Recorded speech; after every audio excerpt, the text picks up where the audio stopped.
Buenos días, iglesia, que el Señor les bendiga a todos en esta mañana. Bienvenidos todos, ¿verdad?, a la casa del Señor. Hemos tenido alguna lluvia hoy en la mañana, pero eso no impide, aunque le echamos de menos siempre a algunos hermanos.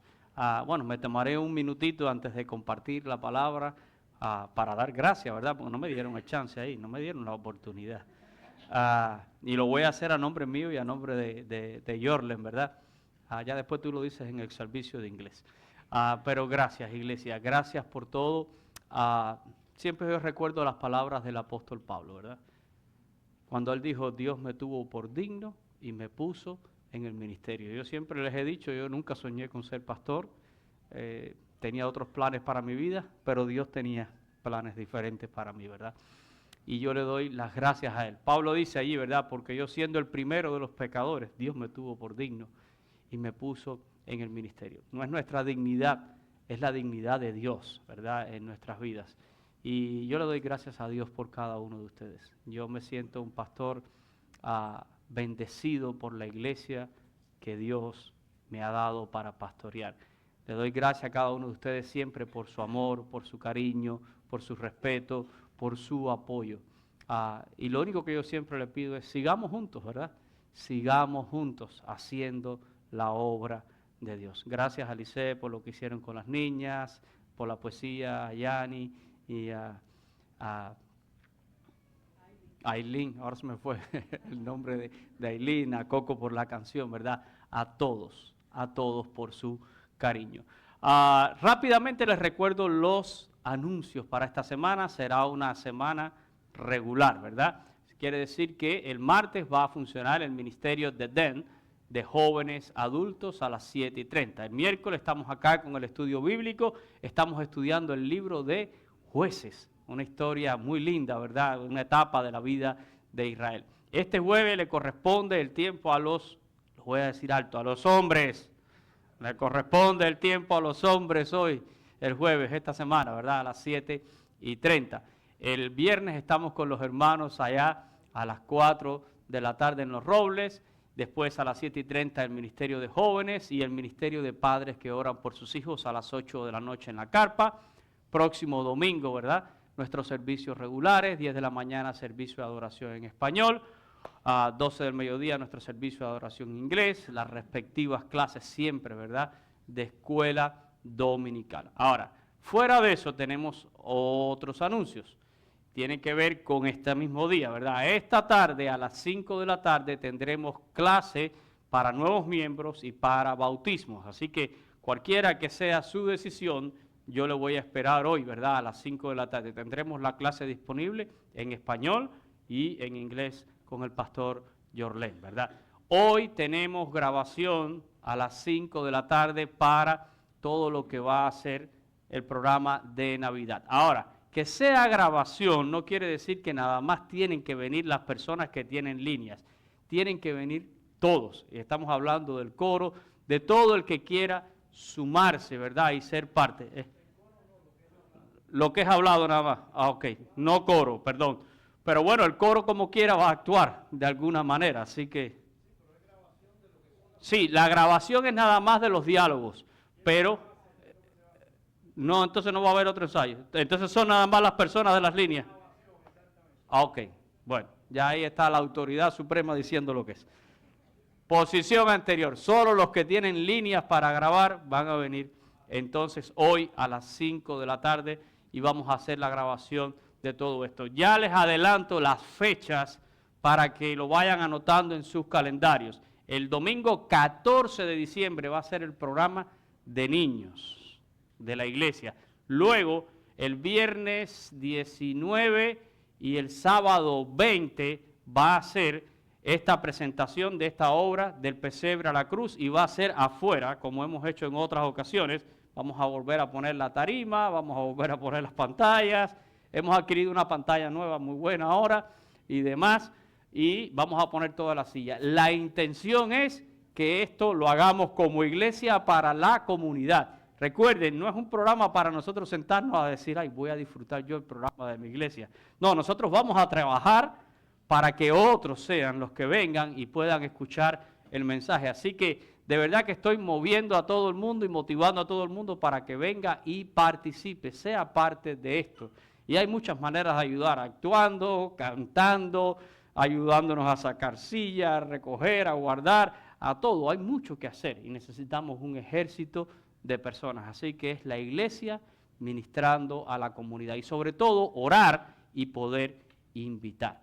Y luego el domingo 21 será el programa de Navidad de los jóvenes de la iglesia. Así que ya para que vayan teniendo una idea de cómo va a ser el calendario. Y por supuesto, antes que todo eso, tendremos nuestro desayuno el día de acción de gracias, comenzando a las 9 de la mañana con el desayuno y luego a las 10 de la mañana con nuestro servicio de acción de gracias. Fuera de eso, lo otro que me queda que anunciar es el viaje a Israel.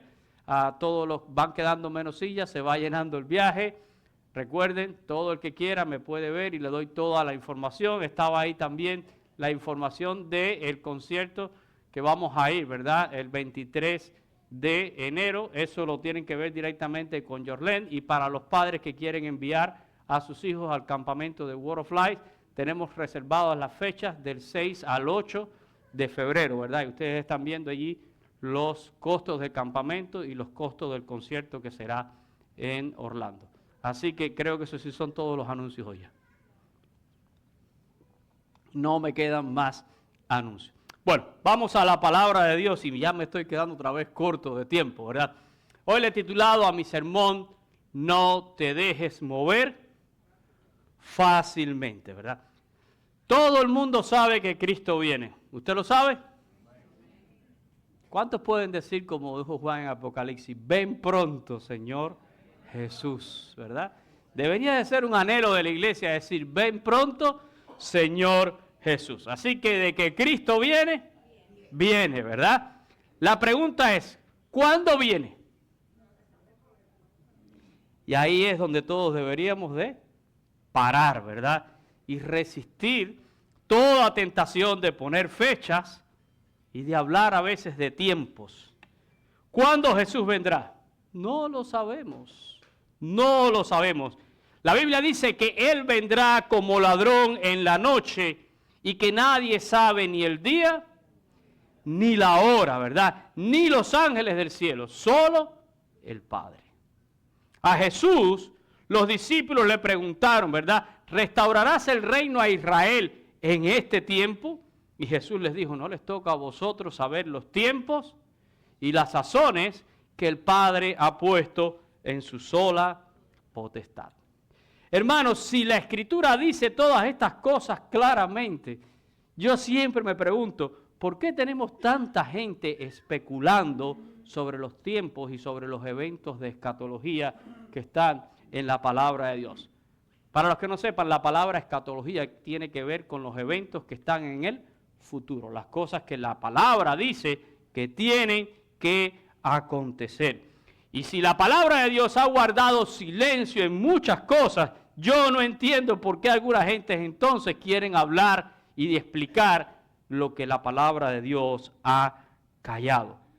Y es cierto que nosotros tenemos un poco de información al respecto, pero yo creo que tenemos que aceptar de una buena vez que nosotros no tenemos todos los detalles en cuanto a estos aspectos y no deberíamos de ceder fácilmente a la intención o a la tentación, yo diría más bien, de explicar lo que la palabra de Dios no explica.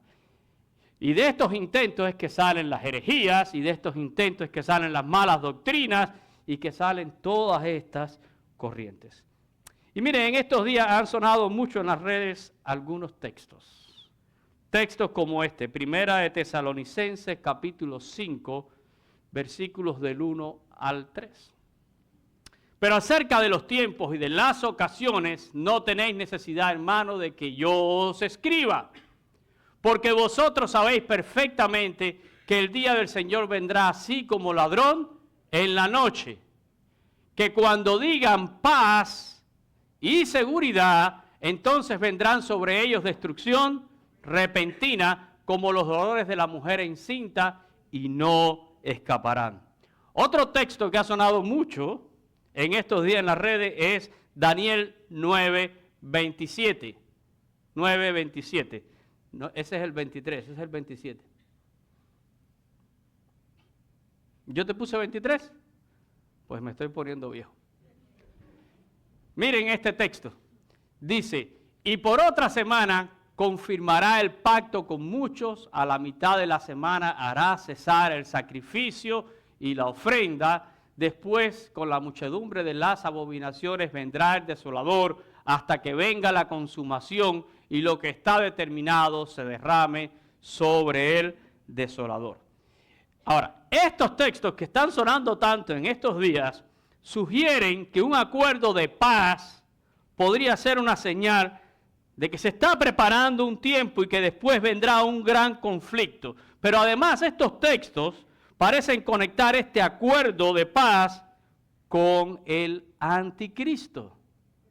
Con el anticristo, ¿verdad? Que hará un pacto con la nación de Israel por 7 años y la Biblia dice que después ese pacto será roto, ¿verdad?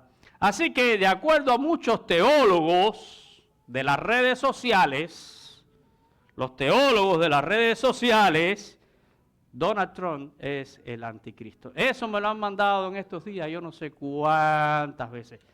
¿Qué es Donald Trump o qué es su yerno, verdad?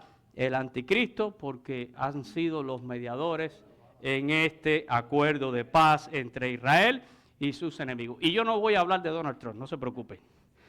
Ni voy a hablar de Trump ni de la persona de Trump, no es mi propósito. Yo quiero hablar con ustedes de la Escritura y lo que la Biblia dice sobre este tema. Pero solamente, y de una manera muy rápida, quiero recordar algo que dice el profeta Daniel sobre el anticristo. Daniel 11:37 dice, del Dios de sus padres no hará caso, ni del amor de las mujeres, ni respetará a Dios alguno, porque sobre todos se engrandecerá. Así que cuando usted lee esto que dice Daniel sobre este anticristo, yo creo que Donald Trump ha dicho lo contrario en cuanto a las mujeres, No aplica. Para que entiendan las contradicciones de cualquier cantidad de personas que están hablando basura, porque lo tengo que decir así, en las redes sociales. Y mandando mensajes y que cumple la profecía de no sé qué y no sé cuánto y todo eso, ¿verdad? Todo porque este hombre fue el promotor del último pacto de paz en Israel. Y digo último porque me gustaría hacerles una pregunta en esta mañana. ¿Saben ustedes cuántos acuerdos de paz se han firmado desde 1948, cuando se estableció nuevamente el Estado de Israel? Si no lo sabe, le ilustro un poquito en esta mañana.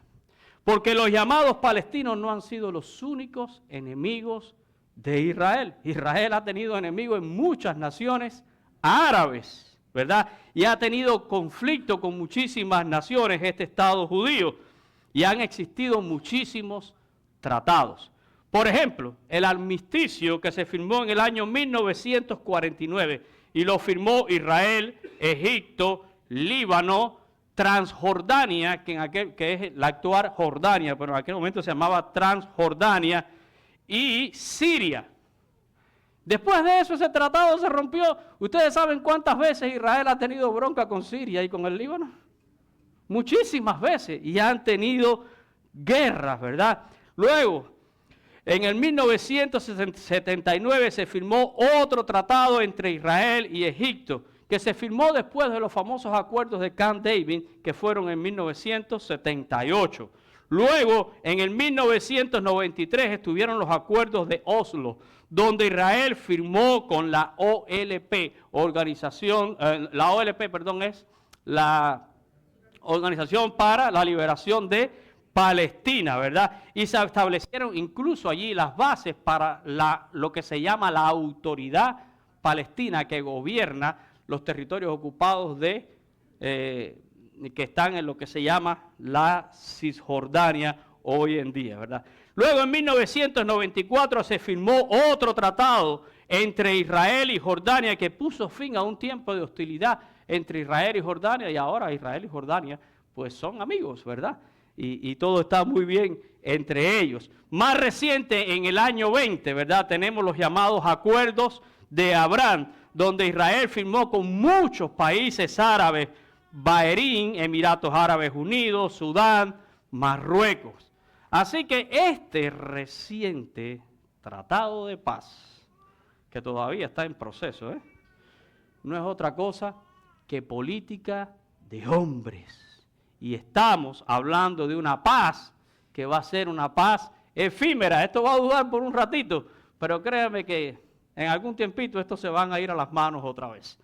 Porque así ha sido y así dice la Escritura que va a ser hasta el final de los tiempos.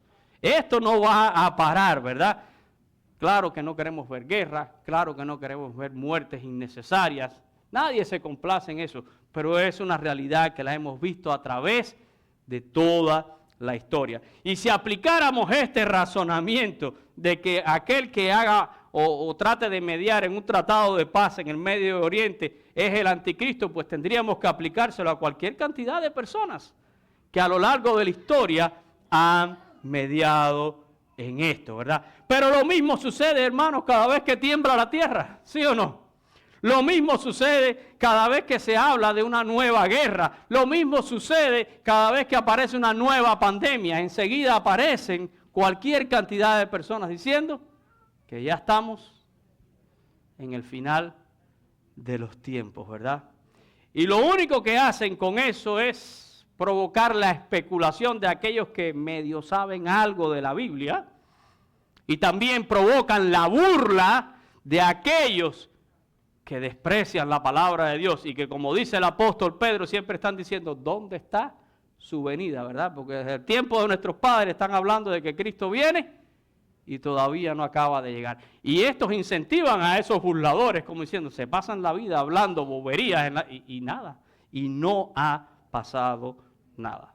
Pero yo quiero que regresemos a nuestra lectura devocional allí en 2 de Tesalonicenses, capítulo 2, y vamos a estar viendo los versículos 1 al 12.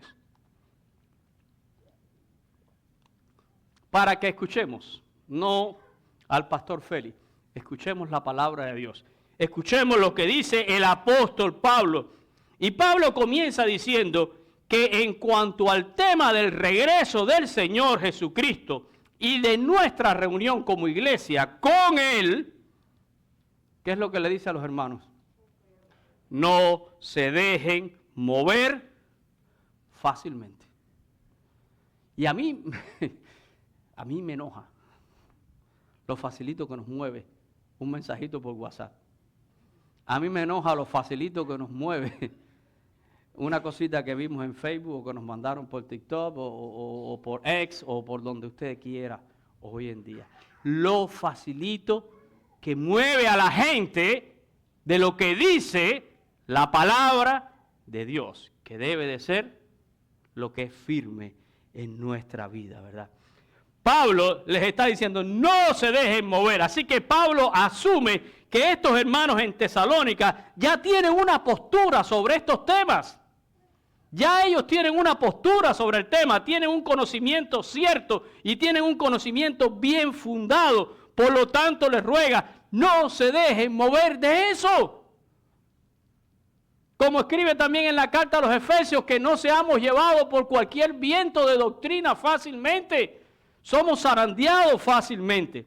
Ahora, no es solo cambiar de parecer, sino también Pablo dice, ni os conturbéis. O sea, no se dejen inquietar. No pierdan la tranquilidad, no pierdan su buen ánimo en la obra por lo que están diciendo alguna gente por ahí. Miren, no os conturbéis. No os conturbéis. Y también es interesante que Pablo menciona las vías por las cuales estas distorsiones podían llegar a los hermanos allí en Tesalónica. Pablo dice, ni por espíritu, ni por palabra, ni por carta como si fuera nuestra. Y ya existían, parece, las falsificaciones. Como diciendo, que nadie diga que yo fui el que escribí esto, ¿verdad? En el sentido de que el día del Señor está cerca. Miren, cada vez que alguien habla acerca de la venida de Cristo, el mensaje más enfático es que ya Cristo está a las puertas. Es lo que más señalan de este tema, que ya Cristo está a las puertas. Y sí, es una realidad que cada día que pasa, nosotros estamos más cerca de la venida del Señor. De eso no hay duda. Y de que va a venir, va a venir. Pero ojo con los alarmistas que están diciendo que va a ser en 15 minutos, que va a ser mañana. Ojo con esto, ¿verdad? Aquí este es el tema, el regreso inminente del Señor. Siempre están hablando del regreso inminente del Señor. Y la Escritura habla de los eventos escatológicos como cosas que ocurrirán súbitamente. Y quiero aquí hacer una distinción. Cuando usted lee en la Escritura sobre estas cosas, esta escatología, lo que va a suceder, siempre se describen estos eventos como eventos súbitos. El lenguaje es de algo súbito. Cristo va a venir como ¿qué? Como ladrón en la noche, ¿verdad? Vendrá el Señor de aquel siervo el día que no lo espera, ¿verdad? Como relámpago que sale del oriente y hasta... La Biblia habla de eventos que ocurrirán de manera súbita, pero como dijo un gran teólogo, la iglesia no puede confundir súbito con inminente. Que los acontecimientos serán de manera súbita no quiere decir que es inminente. Y tenemos que hacer esta distinción muy, pero que muy clara. Ahora, si Pablo escribiera en nuestros días este mismo mensaje, escribiría algo así como: no se dejen mover fácilmente de vuestro modo de pensar por falsos maestros, por falsos predicadores que dicen que tienen revelaciones de Dios. Cada rato vemos a uno: a mí Dios me habló anoche cuando yo me acosté y el Señor me dijo que se preparen porque... No se dejen mover por eso. Pablo escribiría: ni se dejen mover por los mensajes en WhatsApp, ni en Facebook, ni en Instagram, ni en TikTok, ni en X, ni en ninguna redes sociales. Ni aun cuando le digan que yo fui el que grabé ese mensaje. Así lo diría el apóstol Pablo en tiempos modernos, ¿verdad? Vamos a leer el principio del versículo 3. Pablo dice: nadie os engañe, ¿en qué? Porque hay muchas maneras de engañar. El diablo es astuto. Hay muchas maneras. Nadie te engañe en ninguna manera, ¿verdad? No lo hagan, no lo hagan. Pablo dice, ¿verdad? Y esto es una tremendísima, para mí es tremenda la exhortación, ¿verdad? A no ser víctima de personas inescrupulosas. Personas que no sienten el más mínimo respeto por Dios y por la palabra de Dios. Y a partir de aquí, Pablo comienza a dar argumentos de por qué el día del Señor todavía no está cerca. Y los tesalonicenses dicen que esta segunda carta Pablo hace esta aclaración porque en la primera Pablo habló también de la venida del Señor y se generó cierta expectativa como que ya era inminente, ¿verdad? Pero miren ahora lo que dice Pablo, ¿verdad? Y empieza aquí a dar sus argumentos a partir del versículo 4, ¿verdad? Hay cosas que tendrán que suceder primero, antes de que Cristo venga. Y Pablo comienza, vamos atrás otra vez al 3 años. Nadie os engañe en ninguna manera, porque dice Pablo, no vendrá sin que antes. Hay cosas que tendrán que suceder antes. Y yo creo que debemos prestar atención a las cosas que enumera aquí el apóstol Pablo. No vendrá sin que antes venga, dice, la apostasía y se manifieste el hombre de pecado, el hijo de perdición. Que sabemos que ese no es otro que no sea, ¿quién? El anticristo. Pablo dice, Jesús no va a volver antes de que se manifieste, y habla de estas cosas, estas dos cosas de manera simultánea, o sea, Esto viene junto en el mismo paquetico, ¿eh? La apostasía y la manifestación del hombre de pecado, del hijo de perdición, que es el anticristo, ¿verdad? Y yo sé lo que están pensando mucho, y no es que todos estos que están dando mensajes no tienen el derecho de decir que ya hay apostasía en este mundo y que lo único que nos falta es identificar quién es el anticristo. Y ustedes saben a cuánta gente en la historia yo he oído que le han colocado este título. Empezando por Fidel Castro en la época que yo vivía en Cuba. Hitler, Napoleón, ¿verdad? Y cualquier cantidad de gente en la historia le han colgado este cartelito de ser el anticristo. Pero hermanos, no confundamos las cosas. Siempre ha existido apostasía, ¿sí o no? En todas las épocas ha existido apostasía. Y en cuanto al anticristo, el apóstol Juan nos advierte que todavía él no ha llegado, pero que sí vemos en el mundo el espíritu del anticristo. Y no debemos confundir el espíritu del anticristo, que puede estar en muchísimas personas que se oponen a Dios, con este personaje que la Biblia dice, ¿verdad?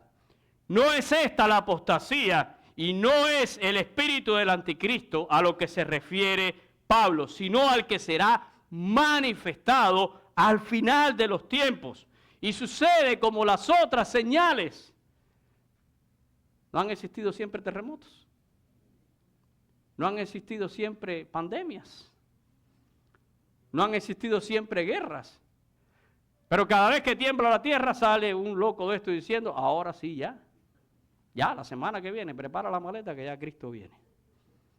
¿Verdad? Cada vez que sale una guerra nueva, ahora sí. ¿Verdad? O cuando llegó el COVID, ¿se acuerdan? Porque ya estamos muy relajados con todo eso, pero el COVID está tan fresquito como 4 años atrás. ¿Y cuánta gente dijeron que esto ya era? Y aquí estamos. Aquí estamos. Ya ni nos acordamos del COVID. Ya ni nos acordamos del COVID. No confundamos las cosas, ¿verdad? Siempre han existido todo esto, pero cuando hablamos de estos eventos estamos hablando en un grado superlativo, como lo dijo el propio Señor Jesús cuando habló acerca de la gran tribulación. Él dijo, cual nunca la hubo ni la habrá, en Mateo capítulo 24 y verso 21. ¿En el mundo no han pasado tribulaciones? Montones. Montones. Pero cuando Jesús habla de la tribulación que vendrá, Él dice, porque habrá entonces gran tribulación, cual no la ha habido desde el principio. Hemos tenido tribulaciones, pero no se parece a ninguna de las que hemos vivido. Y Jesús dice, y tampoco con las que puedan vivir en el futuro. Estamos hablando que los eventos de escatología serán a una escala que la humanidad jamás la ha visto. No será cualquier terremoto, no será cualquier pandemia, no será cualquier guerra, no será el espíritu del anticristo, será el anticristo mismo, no será cualquier apostasía de cualquiera de estos tontos que hoy en día se opone a Dios. Estamos hablando de algo que será en un grado superlativo. La apostasía de la que habla Pablo no será un individuo, no será un grupo, será algo masivo.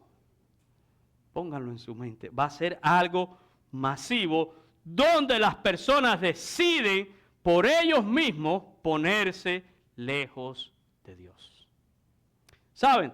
El significado de la palabra apostasía se puede traducir también como rebelión, como apartarse, como separarse. Pero incluso en el griego original su significado implica que es el individuo el que lleva adelante la acción. O sea, es el individuo el que decide separarse, alejarse, rebelarse. Es el individuo, es una acción del hombre contra Dios. Como por ejemplo pasa en el Nuevo Testamento, que nos los deja saber la Escritura y la historia de la iglesia, ¿verdad? ¿Cuántas personas se asociaban con los cristianos y no tenían un problema en asociarse con los cristianos, aunque ellos no lo fueran? Disfrutaban de aquella asociación. ¿Hasta cuándo? Hasta que vino la persecución a la iglesia. Y cuando vino la persecución a la iglesia, ellos mismos decidieron entonces separarse de los cristianos. Para que no me confundan, no vaya a ser que me persigan a mí también. La apostasía de la que está hablando aquí el apóstol Pablo va a ser un momento y no va a ser una persona, un grupo, una asociación, una corriente. Va a ser algo mundial. Todo el mundo rebelándose contra Dios. Incluso, y nadie queriendo asociarse con Él. No voy a abundar en el tema, pero la Biblia habla hasta de una bestia que va a poner el número de su marca. Y el que no lo tenga, no va a poder hacer ciertas cosas. Entonces, pues no me conviene asociarme con esto. Es el individuo que se rebela contra Dios. Pero dice algunas cosas más aquí el apóstol Pablo, ¿verdad? Dice que va a llegar entonces el hijo de perdición. Y quiero ahora leer en el versículo 4, ahora sí. Porque dice que no va a llegar hasta que llegue la apostasía y el hijo de perdición, el cual, ¿qué hace?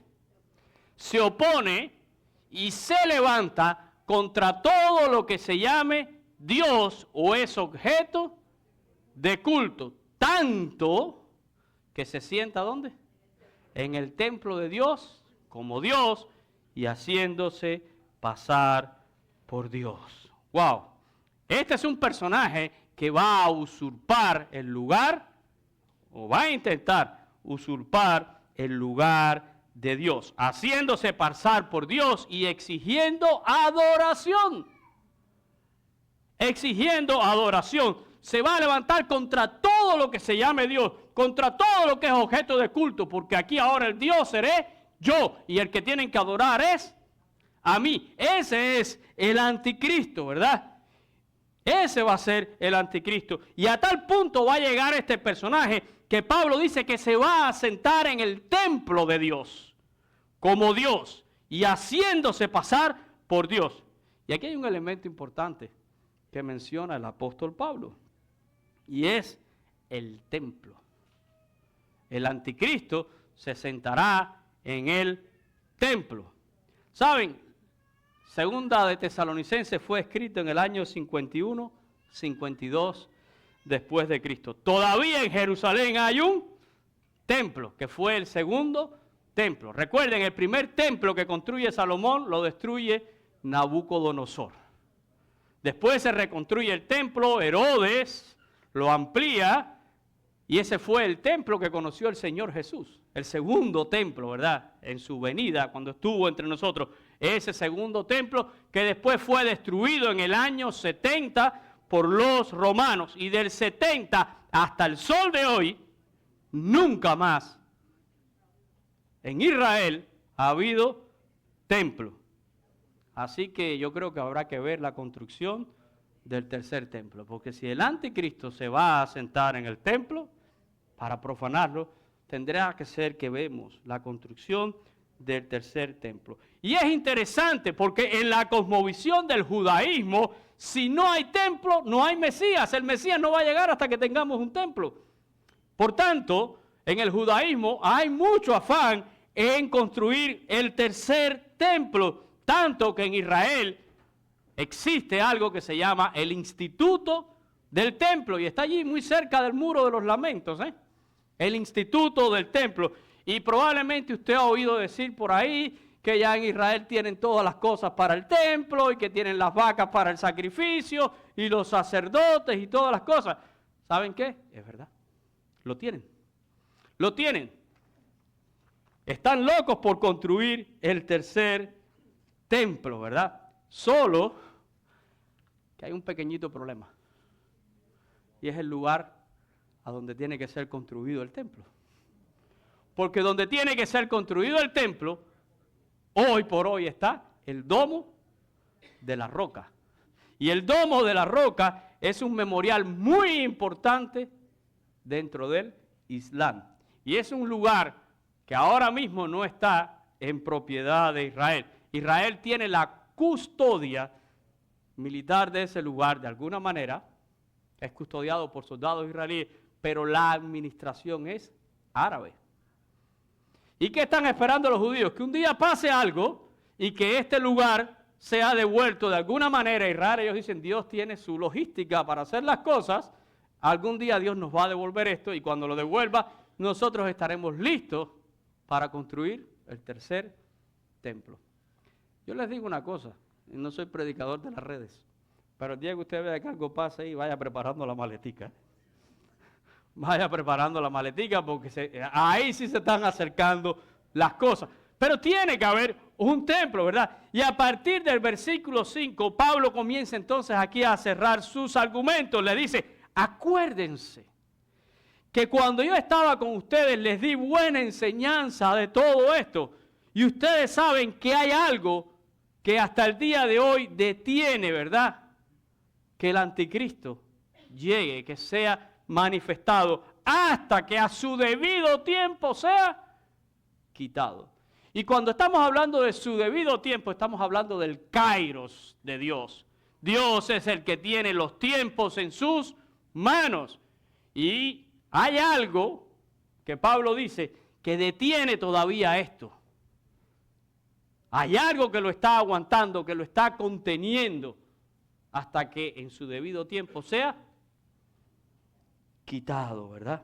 Hasta que su debido tiempo sea quitado. Ahora, dice allí Pablo, ¿verdad? Y él insiste, dice, he enseñado todas estas cosas entre ustedes, ¿verdad? Y todos ustedes saben que hasta el presente, dice Pablo, algo lo contiene. Y eso va a ser quitado. Y cuando sea quitado, entonces vendrá esa apostasía y entonces se va a manifestar el anticristo, ese inicuo que Pablo dice, el Señor matará con el espíritu de su boca. Pero la pregunta de muchos es, ¿y quién es el que detiene entonces hasta ahora, verdad, la manifestación del anticristo y de la apostasía? ¿Quién es el que lo detiene? Bueno, Pablo no lo dice aquí abiertamente, aunque deja entender en el versículo 6 que los tesalonicenses sí lo sabían. Sí sabían, ¿verdad? Vosotros sabéis lo que lo detiene. Eran conscientes de que hay algo que está deteniendo todavía estas cosas. Y la pregunta de todo el mundo es, ¿qué es? Y se ha especulado muchísimo sobre el tema, pero la mayoría de los teólogos y de los estudiosos de la Biblia dicen que estamos hablando del Espíritu Santo y la iglesia del Señor, ¿verdad? Específicamente la iglesia del Señor, hablando de un evento que nosotros conocemos como el arrebatamiento de la iglesia. El día en que el Señor lleve a su iglesia, ese día se van a abrir las puertas para que todas estas cosas comiencen a acontecer.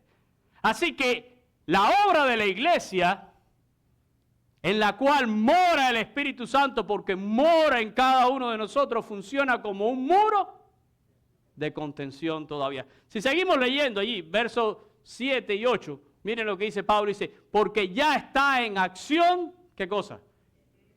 El misterio de la iniquidad. Solo que hay quien al presente lo aguanta, lo contiene, ¿verdad? Hasta que a su vez sea quitado de en medio. Y entonces, y solo entonces, se manifestará ¿a quién? Aquel inicuo, a quien el Señor matará con el espíritu de su boca y destruirá con el resplandor de su venida. Así que, entre otras cosas, hermanos, Donald Trump y su yerno no pueden ser el anticristo. ¿Saben por qué? Porque usted y yo estamos aquí todavía. Porque la iglesia todavía no ha sido arrebatada y todavía no hay una manifestación de este inicuo plenamente, como dice la palabra de Dios. Y fijémonos en algunas cosas más que dice aquí el apóstol Pablo, allí a partir del verso 9 hasta el 12, ya para ir terminando. Pablo afirma que el anticristo llega como resultado, como obra directa ¿de quién? De Satanás, ¿verdad? Inicuo, cuyo advenimiento es un engendro de Satanás. Es Satanás, ¿verdad? Tratando de falsificar a Cristo Jesús. Y este hombre va a llegar, dice, y tendrá, ¿qué cosa? Poder. Y hará, ¿qué cosa? Señales y prodigios mentirosos. Yo no sé si usted ha visto a Donald Trump hacer algún tipo de señal o prodigio. Mentira quizás puede ser que haya dicho alguna. No digo que no. Pero, hermanos, seamos sensatos. Y quien dice Donald Trump, digo Napoleón, digo Hitler, digo todos los que han llamado, seamos sensatos. ¿Usted lo ha visto hacer algo así? No. No. Es un advenimiento, es algo que es engendrado por Satanás y tiene poderes engañosos. Y mire, poderes engañosos ¿para qué? Seguimos leyendo. Y con todo engaño, dice, de iniquidad, ¿para qué? Para los que se pierden. Para los que se pierden. Pero los que se pierden, escuche esto, son los que no han recibido, ¿quién? El amor de qué? De la verdad para ser salvo. ¿Quién dijo? Soy el camino, soy la verdad y soy la vida. Ese es Cristo Jesús, y aquel que no ha recibido a Cristo Jesús se perderá. Ese es el mensaje del Evangelio. Es así de sencillo, ¿verdad? El que en Él cree no es condenado, pero el que en Él no cree ha sido condenado por no creer en el nombre del unigénito Hijo de Dios. Y este advenimiento viene para la condenación de aquellos que no han recibido, ¿verdad? La verdad para ser salvos. Y dice allí en el verso 11, seguimos leyendo, dice, por esto Dios les envía un poder, ¿qué? Engañoso, para que crean. Y algunos dirán, ¿y por qué Dios hace eso, chicos? Oye, Dios es malo entonces. Porque si Dios está mandando un poder engañoso para que ellos crean y condenarlos. Pero hermanos, seamos honestos, es justo. Es justo. ¿Saben por qué? Porque la Biblia dice precisamente en el versículo 10 que estas personas escogieron no creer a la verdad. Pero si usted ha leído acerca de escatología, también la palabra de Dios dice que Cristo no va a volver hasta que el Evangelio sea predicado a todo el mundo. Así que estos no son blancas palomitas, no son ovejitas, son personas que han escuchado el Evangelio y son personas que han decidido no obedecer al Evangelio. Son personas que van a ser víctimas de esta apostasía y van a ser engañados por este personaje en el final de los tiempos. Y Dios dice que los entrega a esos para que crean en la mentira. Y miren lo que dice el verso 2 y con esto vamos a terminar. A fin de que sean, ¿qué? Condenados. La condenación será justa. Sean condenados todos los que no creyeron a la verdad, pero la escucharon. No habrá uno solo que diga es que yo no tuve la oportunidad, porque Cristo no vendrá sin que el Evangelio sea predicado a todo el mundo. Sino que dice que se complacieron. Y eso habla de la actitud de ¿quién? Del hombre. Eso habla de la decisión del hombre. Recuerden, apostasía en esto implica que es la persona, es el individuo el que decide alejarse de Dios. Alejarse de Dios. Así que, hermanos, termino diciéndote, por favor, lee la palabra de Dios. Entiende lo que dice la palabra de Dios. Mi único ruego en esta mañana para todos ustedes es el ruego del apóstol Pablo. No te dejes mover fácilmente de lo que hemos creído. Que no venga un mensajito de WhatsApp. O un mensajito en Facebook, o lo que dijo fulanito o menganito, o algunos de estos parlanchines a moverte de lo que dice la palabra de Dios. Corren tiempos difíciles, sí. Y cada día nos acercamos más a la venida del Señor. Ojo, no sea que seas seducido por la mentira. Quédate en lo que enseña la Escritura. No te dejes mover fácilmente en cuanto a la venida del Señor y nuestra reunión con Él. A mí no me preocupa el anticristo, yo me voy antes con Él. Yo me voy con Cristo antes. ¿Y usted se va? Amén. Amén, ¿verdad? Amén. Dios no nos ha puesto para ira. Y Dios obrará. Y yo sé que en esto hay personas que tienen posiciones teológicas diferentes. Mi respeto para todos. Pero me baso en lo que dice la palabra de Dios. Oremos y trabajemos para alcanzar personas antes de que esta puerta se cierre, porque sí va a haber un día en que la puerta se cerrará y allí ya no habrá más oportunidad. La Biblia dice que después lo que viene es un llanto y un crujir de dientes y tribulación y problemas, y nosotros estaremos con el Señor eternamente, ¿verdad? De ahí la urgencia de conocer a Cristo como Señor y Salvador, de perseverar, de caminar con Él. Vamos a orar en esta mañana. Padre, yo te doy gracias por tu palabra, Señor. Y gracias porque tu palabra es clara en hablarnos, en dirigirnos. Y sabemos, Señor, y tenemos que aceptar que no tenemos todos los detalles de todas las cosas, pero tenemos la información necesaria, Señor. Hemos creído en Cristo Jesús, que Él vino a este mundo, que Él murió en la cruz del Calvario, que Él pagó el precio de mis pecados, que Él resucitó al tercer día y demostró su poder sobre la muerte, que Él ascendió a los cielos y que ahora está a la diestra del Padre, que intercede por mí y que un día va a volver. Y tu iglesia lo aguarda, tu iglesia lo espera, pero mientras tendremos todo tipo de manifestaciones y tribulaciones en este mundo. Y también tu palabra nos advierte sobre falsos maestros, personas que vendrán, que enseñarán de su propia concupiscencia. Pero tú nos has dicho claramente en tu palabra todas estas cosas. Ayúdanos a guardar firmes en la verdad que hemos escuchado y que hemos creído. Y que no seamos movidos, Señor, fácilmente de ella. Oro por nuestra iglesia. Oro por tu iglesia en cualquier lugar de este mundo. Que no sea movida. Que tu iglesia te aguarde con expectativa, Señor, de tu llegada, pero que también esté ocupada en lo que tú nos has dado para hacer, la predicación del Evangelio de Cristo Jesús, para que las almas vengan al conocimiento de la verdad y no a una condenación eterna. Ayúdanos tú, Señor. Esa es la iglesia que queremos ser, firmes sobre la roca. Y oramos, Señor, en el nombre de Cristo Jesús. Amén y amén. Que Dios les bendiga, iglesia. Recuerden, hoy a las 5...